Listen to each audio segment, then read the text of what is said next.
오늘 본문은 제가 안식월 직전인 7월 13일 날 주일, 그리고 안식일 중간에 한번 왔을 때 9월 7일 주일에 다룬 본문이에요. 오늘 세 번째이자 마지막으로 이 본문을 나눕니다. 오늘까지 세 번의 말씀은 이게 순서대로 연결이 돼요. 연결이. 첫 번째 설교, 두 번째 설교가 기초가 되고 오늘 설교가 열매를 맺는 거예요. 그래서 지난 두 설교를 간단하게 요약하고 오늘 말씀을 좀 나눌게요. 먼저 7월 13일에 예수님이면 충분합니다 라는 제목으로 살펴본 예수님이면 충분하다고 고백하는 이는 어떤 모습인가 하는 거예요. 예수님이면 충분하다고 말하는 사람은 어떤 신앙을 가지고 있는가. 하나님이신 예수님이 온 우주 만물 창조하시고 지금도 역사 주관하시고 운행하시는 진실로 우리가 예수님이면 충분한 줄로 믿습니다. 이거는 아멘을 확실하게 해야 돼. 제가 아무 때나 아멘 하라 소리 안 하거든요. 근데 이거는요, 아멘 해도 아무런 문제가 없는 거예요. 예수님이면 충분한 줄로 믿습니다. 온 우주 만물의 주관자시니까 우리가 인생에서 마주하는 생사화복의 모든 것이 주님 손에 달려 있기 때문에 그래요. 예수님이면 충분함을 믿는다는 건 말로 되는 건 아니에요. 저는 예수님 충분함을 믿습니다라고 말한다고 해서 예수님이면 충분하다고 믿는 게 아니라는 거예요. 예수님이면 충분함을 믿는 사람은 두 가지 특징을 가지고 있습니다. 하나는 말씀을 삶의 모든 것을 분별하고 판단하고 살아가는 인생의 기준으로 듣는 진리의 말씀으로 듣는 들을 귀를 가지고 있습니다. 다시요. 하나님의 말씀을 내 인생의 진리로 들을 귀를 가지고 있다고요. 들어도 그만, 안 들어도 그만으로 여기는 들리는 귀가 아니라 인생의 기준을 삼기 위해 하나님의 말씀을 들을 때는 어떻게 듣는다는 거예요? 금과 옥조로 듣는다는 겁니다. 그래서 크리스찬은 성경을 볼 때 일반 문학책 보듯이 성경 보면 안 돼요. 일반 책은 받아도 그만, 안 받아도 그만이에요.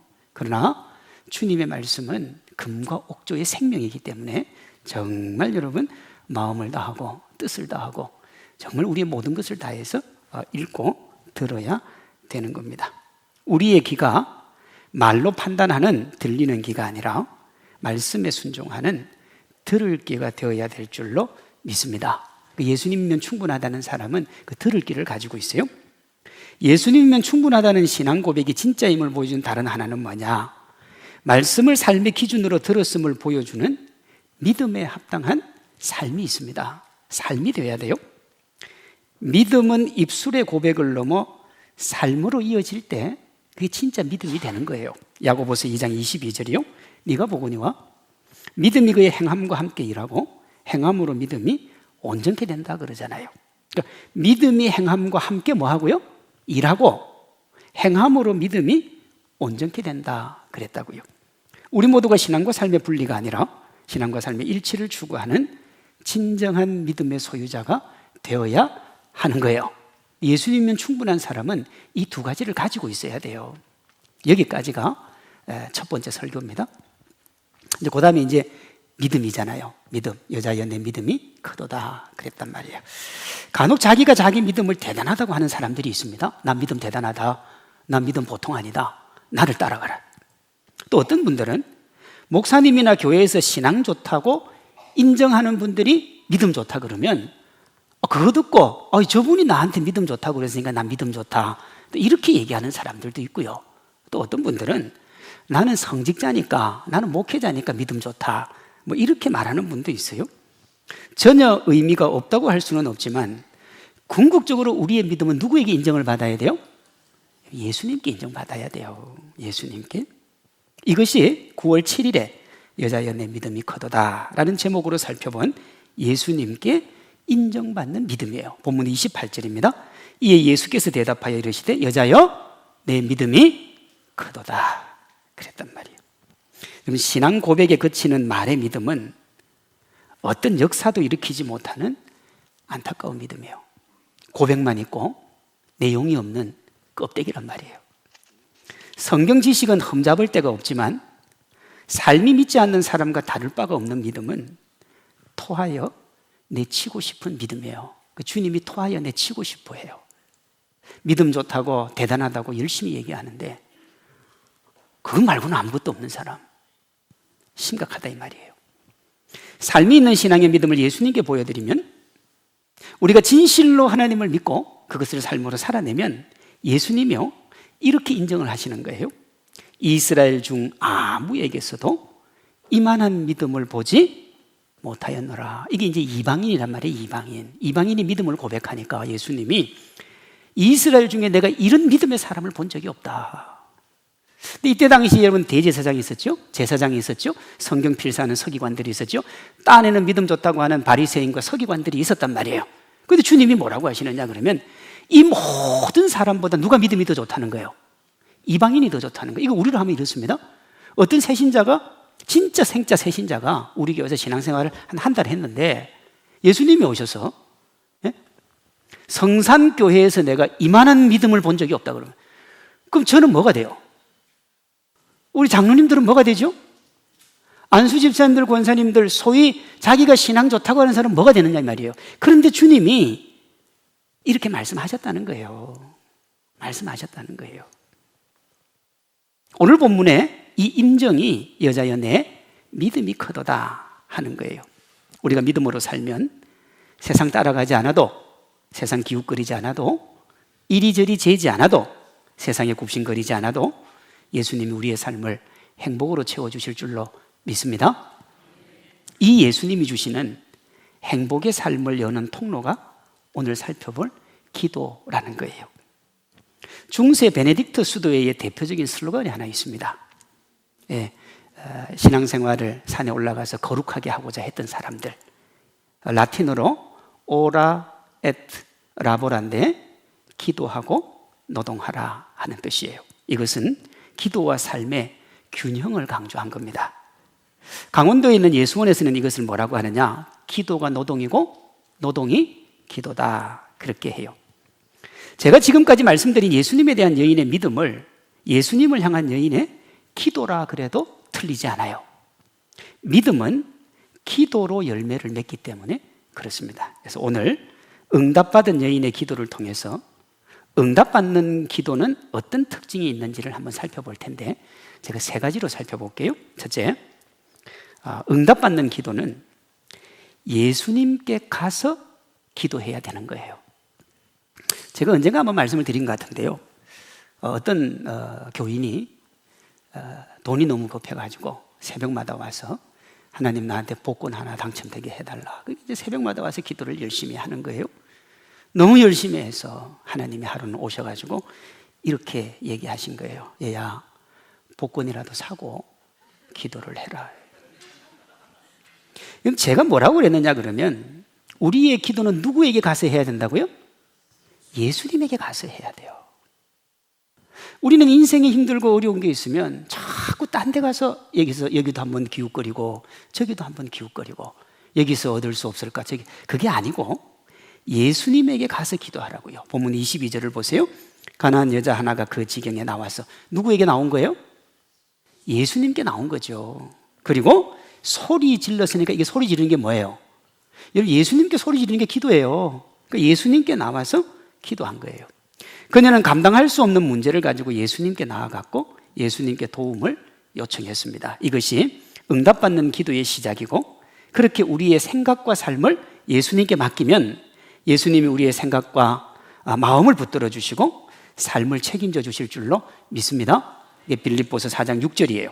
아무것도 염려하지 말고 다만 모든 일에 기도와 간구로 너희 구할 것을 감사함으로 하나님께 아뢰라. 그리하면 모든 지각에 뛰어난 하나님의 평강이 그리스도 예수 안에서 네 마음과 뭐요? 생각을 지키시리라. 마음에 이런 문제가 생길 때 뭐가 가장 먼저 흔들린다는 거예요? 마음이 흔들리는 거예요. 그러니 하나님께서 그거 먼저 딱 잡아주시겠다는 거예요. 이렇게 우리가 인생을 살면서 만나는 모든 문제를 해결받는 출발은 예수님께 나가서 도움을 요청하는 겁니다. 성경도 그렇게 얘기해요. 하나님이 우리에게 그렇게 하라고 하셨어요. 우리가 하고 싶어서 하는 게 아니고 주님이 그렇게 하라고 하신 거예요. 이사야 1장 18절, 여호와께서 말씀하시되 오라 우리가 서로 변론하자. 너희 죄가 주홍 같을지라도 눈과 같이 희어질 것이고 진홍같이 붉을지라도 양털같이 희어지리라 그랬어요. 너희에게 문제가 있으면 나한테 어떻게 하라는 거예요? 오라는 거래요. 그래서 너희가 깨끗하게 준비되어서 내가 너희에게 줄 수 있는 모든 것을 받을 만한 사람이 되어라 하는 거예요. 고난이 몰려오면 더 그렇게 하라고 하셨어요. 역대하 7장 14절 내 이름으로 일컫는 내 백성이 그들의 악한 길에서 떠나 스스로 낮추고 뭐 하면요? 기도하여 내 얼굴을 구하면 내가 어떻게 하고요? 하늘에서 듣고 그들의 죄를 사하고 그 땅을 고칠지라. 이 앞에 뭐가 나옵니까? 내가 하늘 문을 닫고 병충해를 주고 질병을 너희에게 보내가지고 너희가 감당할 수 없을 때 너희가 내게 와서 뭐 하라는 거예요? 기도하라는 거예요. 그러니 우리가 어렵고 답답한 일을 만나면 어떻게 해야 돼요? 기도해야 돼요. 그것이 호세아 1장 6절입니다. 우리가 여호와께로 어떻게 하자? 돌아가자. 우리가 여호와께로 어떻게 하자고요? 돌아가자. 돌아가면 예수님께서 우리의 삶의 문제를 해결해 주시는 거예요. 다시 호세아 1장 6절입니다. 오라 우리가 여호와께로 돌아가자. 여호와께서 우리를 찢으셨으나 또는 낫게 하실 것이고 우리를 치셨으나 뭐 해준다고요? 싸매어 주신다 그러잖아요. 그러니 크리스찬은 문제를 만나면 가장 먼저 하나님께 기도해야 돼요. 그래 문제가 정리가 됩니다. 해결은 두 번째 문제고 일단 마음이 정리가 돼야 되잖아요. 그 정리를 하나님이 해주신다. 만약에 그렇지 않고 자기 생각 우선하거나 세상의 해결 방법을 우선하는 인간적인 방법으로 접근하면 문제가 우리의 마음과 삶을 헤집어 놔요. 마음이 흔들리는 거예요. 그러면 이제 그때부터 뒤죽박죽이 되는 거예요. 뒤죽박죽이요. 저도 설교 준비할 때 보면 마음이 좀 쫙 깔아앉고 안정이 되면 설교를 빨리 이게 준비될 때도 있어요. 그런데요, 정신이 사납잖아요. 그건 몇 배를 해도 안 돼요. 안 돼. 이게 왜냐면 이게 답답하니까요. 그러니 크리스찬은 문제가 생기면 인간적으로 생각하기 전에 답답해하기 전에 망연자실하기 전에 기도해야 되는 줄로 믿습니다. 그럼 이제 여쭤볼게요. 여러분 기도의 자리가 있으세요? 그것이 꼭 새벽 기도 나와서 기도한다 그건 아니지만 기도의 자리가 있냐고요. 그리고 여러분 기도하는 시간이 있냐고요. 그거는 목사한테 보여줄 게 아니고 하나님 앞에서 여러분이 하나님을 만나는 시간이에요. 그 시간이 있느냐 하는 거예요. 야고보서 4장 2절에 이런 말씀이 있습니다. 너희가 얻지 못하면 뭐 하기 때문에요? 구하지 아니하기 때문에. 아마 대부분 이럴걸요. 내가 하나님의 은혜를 누리지 못하는 건 구하지 않기 때문에 그래요. 우리가 기도하면 예수님이 움직이시는 거예요. 결국에는 여인의 문제를 해결해 주신 것처럼 우리가 기도하면 하나님이 우리 삶의 문제 해결해 주실 줄로 믿습니다. 제가 방금 말씀드리면서 하나님이 결국에는 여인의 문제를 해결해 줬다 그랬어요. 결국에는. 이건 무슨 말이냐 그러면 기도하는 것과 응답 사이에 뭐가 있다는 거예요? 어떤 과정이 있다는 거예요. 곧바로 이루어지지는 않는다는 거예요. 그 사이에 뭔가 있어요. 그러니까 기도를 시작하니까 응답받기까지 해야 될 그 무언가가 두 번째와 세 번째입니다. 기도하는 자세. 여인의 기도에 있는 응답받는 기도의 두 번째 특징은 뭐냐 그러면 응답받을 때까지 기도를 멈추지 않는 거예요. 다시요. 응답받을 때까지 기도를 멈추지 않는 거예요. 여인이 예수님께 나가서 딸을 살려달라고 기도했어요. 그런데요, 예수님이 곧바로 고쳐줍니까? 그렇지 않아요. 23절에 보면 예수님이 상종도 하지 않습니다. 이건 여러분 상당한 무시와 모욕이에요. 아니 내가 무슨 말을 했는데 상대방이 들은 척도 안 해요. 무시해요. 야, 이건 제가 우리 교회도 그럴 수 있는데 제가 부교육자 할 때 저는 그때도 이제 행정을 하고 너무 바빴어요. 막 뛰어다니려고.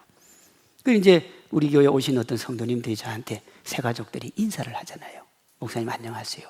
근데 제가 이제 워낙에 바쁘게 뛰다가 보니까 그걸 그냥 이렇게 지나친 거예요. 모르고. 근데 그것 때문에 나는 저 이재순 목사 때문에 교회 안 간다 이거예요. 왜냐? 인솔인데 인솔을 안 받아준다 이거예요. 근데 그거는 제가 진짜 실수로 못 받은 거죠. 그런데 오늘 본문의 예수님은요, 다분히 의도적이에요. 진짜 무시하고 모욕을 했단 말이에요. 여인이 이것을 뒤로하고 다시 예수님께 나가서 기도합니다. 25절. 여자가 와서 예수께 절하며 이르되 주여 저를 도우소서. 예수님이 소외되고 가난한 자 안아주라 그랬고 예수님도 그들을 외면하신 적이 없어. 그러니요 무시와 모욕을 뒤로하고 다시 찾아온 여인이잖아요. 한번 무시받고 모욕을 받았어요. 그런데도 다시 찾아온 여인이라면 안고 위로하고 고쳐줄 만한데 예수님이요 여인이 다시는 예수님과 상종하지 않고 싶을 만큼 충격적인 말을 해요. 26절입니다. 대답하여 이르시되 자녀의 떡을 취하여 개들에게 던짐이 마땅하지 아니하니라.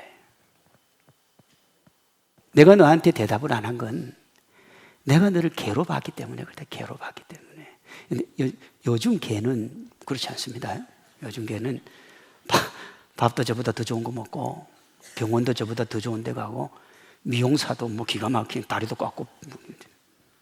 근데 이때 당시에 개는요 제가 전에 설명을 했어요. 정말 끝간때까지 간 것으로 무시할 때 개라 그런 거예요.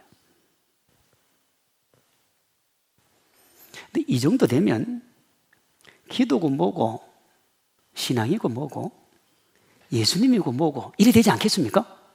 내가 뭐가 아쉬워서 그렇잖아요.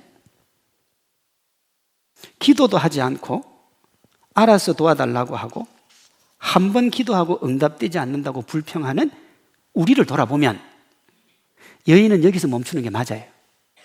그렇죠? 할 만큼 다 했다면 참 3번까지 했잖아요. 그런데요 여인이 멈추지 않고 다시 주님께로 가요. 27절. 여자가 이르되 주여 올소이다마는 개도 제 주인의 상에서 떨어지는 부스러기 먹습니다. 이 말에 예수님이 다 내려놔요. 여인의 기도를 들어주세요. 그냥 28절 보세요.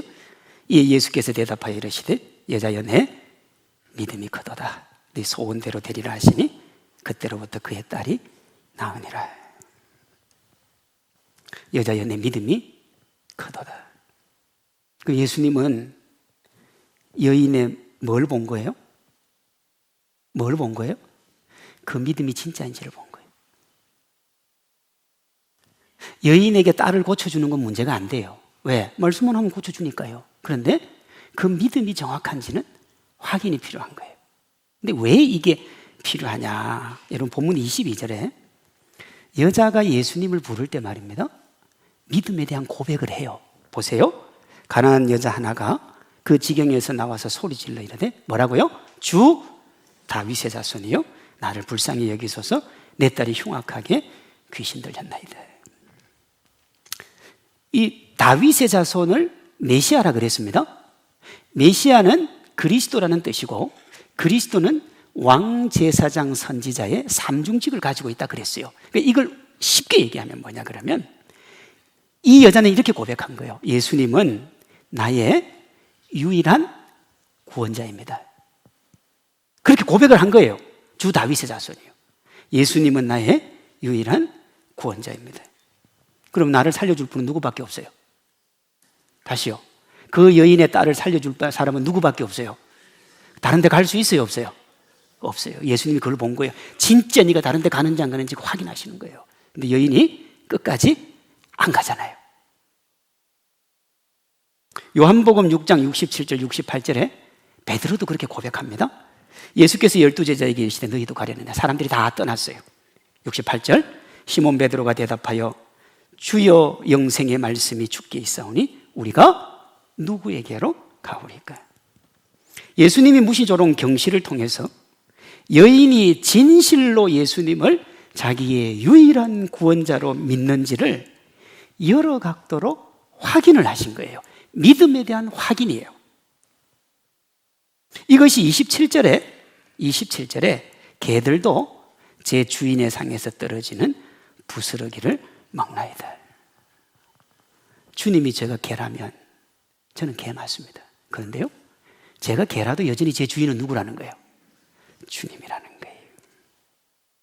예수님이 이 여인의 고백을 뭐라고 그러냐 그러면 큰 믿음이라 그랬어요. 큰 믿음이라고. 믿음이 분명한지 확인하기 위해서 뭘 넣어주신 거예요? 응답을 넣어주시는 거예요. 응답을. 예수님은 우리가 내어놓는 문제보다 예수님을 진실로 믿는지를 보세요. 우리는 문제만 봐요. 하나님 이 문제 해결해줘. 근데 하나님은 그 문제가 안 돼요. 왜? 전능하신 하나님이니까 그 문제는 하나님 마음만 먹으면 다 해결이 돼요. 근데 뭐가 문제가 돼요? 믿음이 문제가 되는 거예요. 그래서 예수님은 우리가 믿음만 확인되면 우리에게 가장 좋은 때에 가장 좋은 것으로 응답하시는 줄로 믿습니다. 누구보다 하나님이 우리의 필요를 아세요. 우리가 구하지 않아도 아세요. 그리고요, 주고 싶어 하세요. 마태복음 6장 30절, 오늘 있다가 내일 아궁이에 던져지는 덜풀도 하나님이 이렇게 입히시거든. 하물며 너희 일까 보냐? 그다음 또 뭐가 또 나와요? 믿음이 적은 자들아. 믿음의 문제라는 거예요. 너희가 믿음만 있으면 어떻게 하라는 거예요? 자, 그 다음 절 보세요. 그러므로 염려하여 이르기를 무엇을 먹을까 무엇을 마실까 무엇을 입을까 하지 말라. 이는 다 이방인들이 구하는 것이라 너희 하늘 아버지께서 이 모든 것이 너희에게 있어야 할 줄을 아시느니라. 안다는 말은 준다는 말이 포함되어 있다 그랬죠. 그러니 하나님이 너희에게 이 모든 것이 있어야 할 줄 알고 주고 싶어 하시니까 그 하나님을 믿으면 먹고 입고 마시는 거 염려 안 해도 된다는 거예요. 여기서도 응답의 핵심을 뭐라고 그러느냐 그러면 믿음이라 그러잖아요. 믿음. 염려하는 우리를 향해서 믿음이 적다고 하시잖아요. 문제에 짓눌려 허우적거리지 말고 문제보다 크신 우리에게 좋은 거 주시기 원하는 예수님을 뭐 하라는 거예요? 진심으로 믿으라는 겁니다. 믿으면 하나님이 우리가 마주하는 문제가 어떤 것이라도 해결해 주실 줄로 믿습니다. 그래서 우리가 기도할 때 하나님이 곧바로 주지 않고 기다리게 하시는 것은 우리의 믿음을 좀 더 견고하게 하시는 것이고 하나님이 우리의 참 구원자임을 분명하게 보여주기 위함인 거예요. 우리의 믿음의 성장을 위해서 기도한다는 거예요. 왜요? 하나님은 완전하시고 하나님은 실수가 없으시기 때문에. 최용덕 시인은 그걸 이렇게 말했어요. 내가 걷는 이 길이 혹 굽어도는 수가 있어도 내 심장이 울리고 가슴 아파도 내 마음속으로 여전히 기뻐하는 까닭은 하나님은 뭐 하지 않기 때문에요? 실수하지 않으시기 때문에. 믿으십니까? 어두운 밤 어둠이 깊어 날이 다시는 밝지 않을 것 같아 보여도 내 신앙 부여잡고 주님께 모든 것 맡기리니 하나님을 내가 뭐 하기 때문에요? 믿기 때문에. 차츰차츰 안개는 거치고 하나님 지으신 빛이 뚜렷이 보일 그때 가는 길이 온통 어둡게 보여도 하나님은 뭐 하지 않으신다고요? 실수하지 않으시기 때문에. 그래서 하나님을 믿는 거예요. 내가 볼 때는 이 길로 가면 안 될 것 같고 내가 보면 이렇게 하면 안 될 것 같지만 우리 하나님을 보고 가는 거예요. 하나님은 실수를 안 하시니까. 여인이 한시가 급한 기도가 응답되지 않고 무시와 조롱으로 포기하고 싶을 때 위와 같은 믿음으로 견디며 응답될 때까지 기도의 줄을 뭐 한 거예요? 놓지 않은 거예요. 그러니 우리도 여인처럼 어떻게 기도해야 돼요? 응답될 때까지 기도해야 되는 거예요. 응답은요, 더딜 수 있습니다. 기도 응답이 안 되면 예수님이 나를 무시하나 싶을 때가 있고 주변 사람들이 조롱 속에 멈추고 싶을 때도 있죠. 아무리 기도해도 안 돼서 삶이 나락으로 떨어지는 그 절망을 하며 고통 가운데 있을 수도 있어요. 그러나요, 동트기 직전의 새벽이 가장 어두운 것처럼 그때가 응답에 가까워지는 시간인 줄로 믿습니다. 그러니 기도를 멈추면 안 되고요, 믿음 없는 말을 해서도 안 돼요. 그렇게 견디고 예수님 바라보면 예수님이 여러분의 기도보다 더 좋은 것으로 채워주실 줄로 믿습니다. 마태복음 7장 9절에 예수님이 이렇게 말씀하셨어요. 너희 중에 누가 아들이 떡을 달라 하는데 돌을 주며 생선을 달라 하는데 뱀을 줄 사람이 있겠느냐? 너희가 악한 자라도 좋은 것으로 자식에게 줄 알거든. 그랬다고요. 여러분, 도둑질 하는 분한테 도둑질 많이 해가지고 그 도둑이 자식한테 공부를 시키면서 야, 너도 아버지 같은 도둑이 되라, 그런 말 하는 사람은 없어요. 야, 너는 판사 되고 검사 돼서 나를 잡아가라, 그래도 나는 행복하다. 이 부모 마음이에요. 주님이 뭐라고 하느냐, 너희가 악한 자라도 좋은 것으로 자식에게 줄 줄 알거든. 하물며 하늘에 계신 너희 아버지께서 구하는 자에게 좋은 것으로 주시지 않겠느냐. 물론 여기 좋은 게 성령입니다. 왜 성령이냐? 여러분, 성령님이 우리에게 오시는 것보다 더 좋은 건 없기 때문에. 그럼 성령님 주실 정도면 다른 거는 그냥 주시는 거예요. 응답 주실 때까지 기도해서 이 응답의 행복 누리는 우리 성도님들 되시기를 바랍니다. 여인의 기도에 있는 응답받는 기도의 세 번째 특징은 진심을 담은 전심의 간절함이에요. 간절함. 네? 진심을 담은 전심의 간절함이에요. 잠언 8장 17절에 이런 말씀이 있어요. 나를 사랑하는 자들이 나의 사랑을 입으며 나를 어떻게 하는 자가요? 나를 어떻게 하는 자가요? 간절히 찾는 자가 나를 만날 것이니라 그러잖아요. 어떻게 예수님 만난다고요? 간절히 찾을 때. 오늘 본문에 나오는 여인의 기도가 이렇게 간절하고 간절했어요. 자, 볼게요. 사람들에게 소음으로 들릴 만큼 뒤를 따라가면서 크게 소리를 질렀어요. 예수님 무시하는 거예요. 그래서 앞으로 가서 예수님께 불쌍히 여겨달라고 무릎을 꿇었어요. 예수님이 들은 척도 하지 않으시며 무시해요. 그런데 포기하지 않고 예수님 앞에 가서 또 살려달라 그래요. 예수님이 그런 그녀에게 차마 할 수 없는, 요즘 말로 하면 언어 폭력에 가까운 말씀을 하셨단 말이에요. 보통 사람 같으면 어떻게 하겠어요? 요청했는데 들은 척도 하지 않고 무시하고 더 간절하게 부르니까 개라고 무시했단 말이에요. 그럼 다 떠날 거예요, 여러분. 누가 거기 있겠어요? 어떤 사람이 이를 갈 수도 있습니다. 이를 갈 수도. 여인은 그렇게 하지 않습니다. 개라도 좋으니 내 딸을 살려달라는 거예요. 우리가 그럴 수 있잖아요. 꼭 그렇게까지 해야 되냐고. 그런데도 그녀가 그렇게 한 이유는 누가 봐도 물러설 수밖에 없는 상황에서 예수님을 붙잡은 이유가 뭐예요? 그만큼 간절했던 거예요. 그만큼. 그렇잖아요. 예수님이 그 간절함을 보시고 응답을 하시는 거예요. 자, 본문 28절. 이에 예수께서 대답하여 이르시되 여자여 내 믿음이 크도다 내 소원대로 되리라 하시니 그때로부터 즉시로 그의 딸이 나으니라. 여러분, 간절함이라고 하는 건 기도의 핵심 요소입니다. 간절함이 없으면 안 돼요. 그저 슬렁슬렁 와가지고 기도 자리에 와가지고 기도하는 둥 마는 둥. 남들 하니까 또 와서 또 기도 옆에서 듣는 사람이 있어요.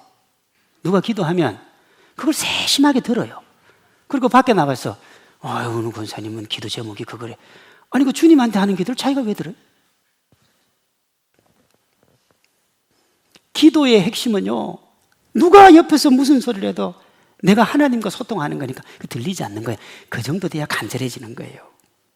그게 기도의 핵심 요소예요. 예레미야 29장 12절입니다.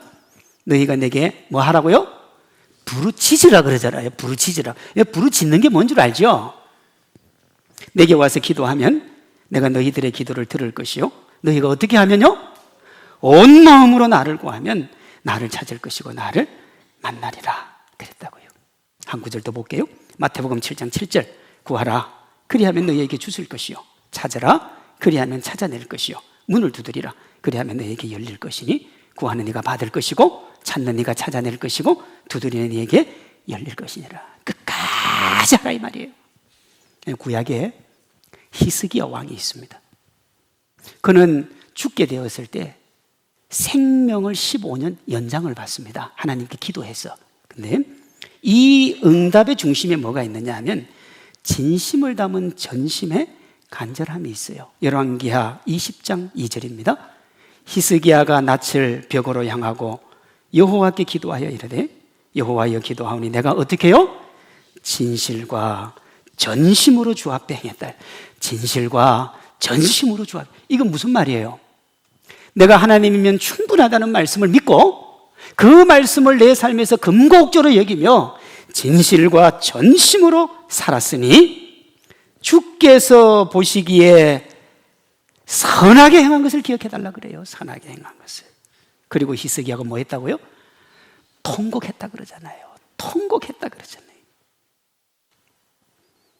4절 여호와의 말씀이 그에게 임하여 이르시되 왕의 조상 다윗의 하나님 여호와의 말씀이 내가 내 기도를 뭐 했고요? 들었고 내 뭘 봤어요? 눈물을 봤어요. 내가 너를 낫게 해줄 거예요. 내가 너의 진심 어린 눈물을 본 거예요. 눈물을. 근데 이때 이 말을 전해준 사람이 이사야 선지자예요. 그 이사야 선지자가 이 말을 전한 거예요. 하나님이 너 죽는다 하더라. 그리고는 돌아서 가는데 그 사이에 히스기야가 하나님 앞에 정말 진심을 담은 전심의 기도를 한 거예요. 근데 이사야가 성 밖으로 나가기도 전에 하나님의 말씀이 이사야에게 임한 거예요. 얘야, 다시 돌아가라. 히스기야는 살려줘야 되겠다. 15년의 생명을 내가 연장시킨다. 기도는 길어도 응답은 순간이고 고난은 길어도 기적은 순간인 거예요. 우리가 견디고 간절하게 주님 앞에 나아가면 하나님의 마음만 딱 먹으시면 오늘도 그 문제는 다 해결될 줄로 믿습니다. 말씀에 의지해서 응답할 때까지 간절하게 예수님께 나아가. 예수님의 약속이 이래요. 너희가 내 안에 거하고 내 말이 너희 안에 거하면 무엇이든지 원하는 대로 구하라. 그리하면 이루리라. 근데 우리는요 뒤에 것만 생각해요. 무엇이든지 원하는 대로 구하라. 그리하면 이루리라. 아닙니다. 너희가 내 안에 거하고 내 말이 너희 안에 거하면, 이게 무슨 말이에요? 그게 1번, 2번이에요. 너희가 예수님이면 충분한 줄로 믿고 믿음으로 살고 하나님 앞에 믿음을 보여주면 너희가 무엇이든지 원하면 내가 다 이루어 주겠다는 거예요.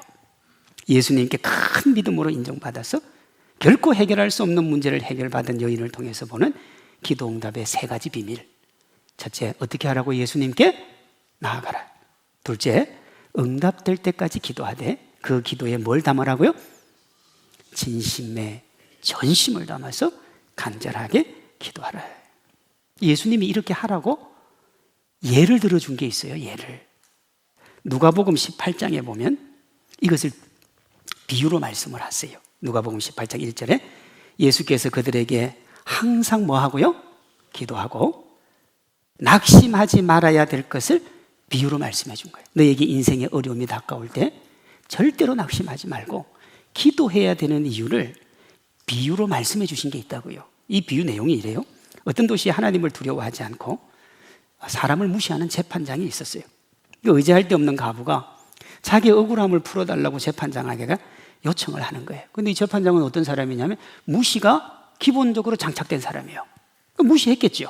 무시했는데 과부가 그 무시를 아랑곳하지 않고 계속 찾아오니까 재판장이 괴로운 거예요. 그러니까 처음에는 이 과부가 억울한 일을 당한 게 누구 일입니까? 과부 일입니다. 재판장은 아무 상관없어요. 그런데 이제는 그 일이 누구 일이 되어버렸어요? 자기 일이 되어버렸어요. 그래서 그 성과진 상황이 싫어서 재판장이요 과부 문제를 해결을 해줘버려요. 자, 18장 5절입니다. 이 과부가 나를 번거롭게 하니 내가 그 원한을 풀어주리라. 그렇지 않으면 늘 와서 나를 괴롭게 하리라. 해줬어요. 이 예를 딱 드시고 난 다음에 뭐라고 하셨느냐 그러면 이렇게 말씀을 하세요. 7절에 하물며 하나님께서 그 밤낮 부르짖는 택하신 자들의 원한을 풀어주지 아니하겠느냐? 그들에게 오래 참으시겠느냐? 오래 참는다는 말이 안 참는다는 말이에요. 안 참는다는 말이 그 8절에 나와요. 내가 너희에게 이르노니 속히 그 원한을 풀어 주시리라. 진심을 담은 전심의 간절한 기도로 여러분이 가진 문제가 무엇이라도 응답받는 행복과 기쁨 누리시기를 바랍니다. 요즘요 금이 엄청나게 비싸죠. 금 좀 가지고 있는 분 있습니까? 있으면 저 좀 누가 주면 좋겠는데 어떤 성도한테 물어보니까 금이 좀 있냐 그러니까 30년 전 결혼할 때 좀 금이 있는데 제법 나간다 그러더라고요. 네, 부럽더라고요. 제가 2008년에 유학 갈 때 우리 딸이 돌이었어요. 유학 가기 직전에. 그래서 우리 같이 이제 교사하던 분들이 돌반지를 4돈인가 5개를 선물을 받았어요. 이제 그걸 안 가지고 있고 유학 갈 때 뭐 별 필요도 없는데 그걸 팔아버렸어요. 이제 그때 그게 한 얼마 정도였느냐 그러면 한 8만 원 정도 된 것 같아요. 한 돈에. 지금 얼마입니까? 8, 90만 원 합니다. 10배로 뛰었어요.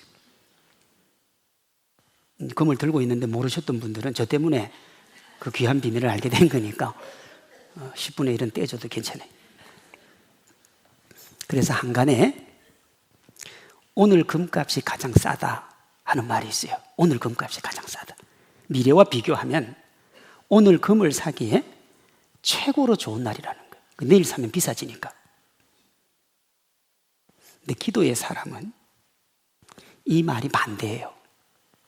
기도하는 크리스찬에게는 아직 인생의 최고의 날이 오지 않은 줄로 믿습니다. 아직 안 왔어요. 내가 인생을 살면서 너무너무 좋은 그날, 나는 그날로 다시 돌아가고 싶은 그날만 있으면 좋겠다고 하는 그날이 있을지라도 기도하는 크리스찬에게는 아직 인생의 최고의 날 오지 않은 줄로 믿습니다. 내가 싱글이든 이혼을 했든 사업의 어려움을 겪고 있든 병으로 고생하든 관계의 문제가 있든 우울한 날들을 보내고 있든 그 어떤 문제로 오늘을 보내고 있든 기도하는 크리스찬은 오늘보다 내일이 더 빛날 것이고 우리의 미래는 주님과 함께 더 멋진 순간 맞이하게 될 줄로 믿습니다. 예수님이 우리에게 새 마음 주시고 우리를 새롭게 해 주실 것이기 때문에 그렇습니다. 이것이 기도하는 이가 누리는 특권이고 행복인 거예요. 우리가 할 것은 여인처럼 예수님을 유일한 구원자요 보호자로 믿고 기도로 맡기는 거예요. 맡기면 돼요. 맡기면. 히브리 11장을 믿음장이라 그래요. 그 믿음장의 핵심이 11장 6절인데 이렇게 되어 있습니다. 믿음이 없이는 하나님을 기쁘시게 못하나니. 그러니까 기도보다 뭐가 먼저예요? 믿음이 먼저인 거예요. 하나님께 나아가는 자는 반드시 그가 계신 것과 또한 그가 자기를 찾는 자들에게 뭘 주신다고요? 상 주시는 이심을 믿어야 할지니라. 이거 믿고 우리가 기도로 하나님 앞에 나아가면 예수님이 이렇게 말씀하실 거예요. 내 믿음이 커도다 내 소원대로 되리라. 내 믿음대로 될지어다. 그렇게 말씀하신다고요.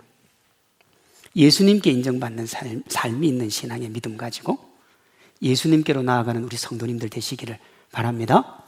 하나님께 가서 여러분이 직면하고 있는 문제를 해결해 달라고 응답받을 때까지 온몸과 마음을 담은 진심을 담은 전심의 간절함으로 기도하는 성도님들 되시기를 바랍니다.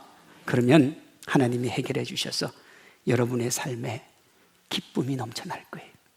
외로운데 고독한데 답답한데 하나님이 그 고독하고 답답한 현실에 기쁨을 주실 겁니다. 그러니 기도를 가볍게 여기고 소홀히 여긴 분들은 기도하기로 다짐하십시오. 기도해야 돼요. 그러면 기도하시는 그 기도 위에 하나님께서 은총을 주실 겁니다. 그리고 계속해서 기도하시는 분은 절대로 포기하지 마시고 응답될 때까지 간절하게 기도하십시오. 그러면 예수님이 반드시 그 소원 들어주실 줄로 믿습니다. 제 얘기 아니에요. 예수님 약속이에요. 한 구절 보고 마칠게요. 요한복음 16장 23절 내가 진실로 진실로 너희에게 이르노니 너희가 무엇이든지 아버지께 구하는 것을 내 이름으로 주시리라. 지금까지는 너희가 내 이름으로 아무것도 구하지 아니하였으나 구하라. 그리하면 받으리니 너희 뭐가요?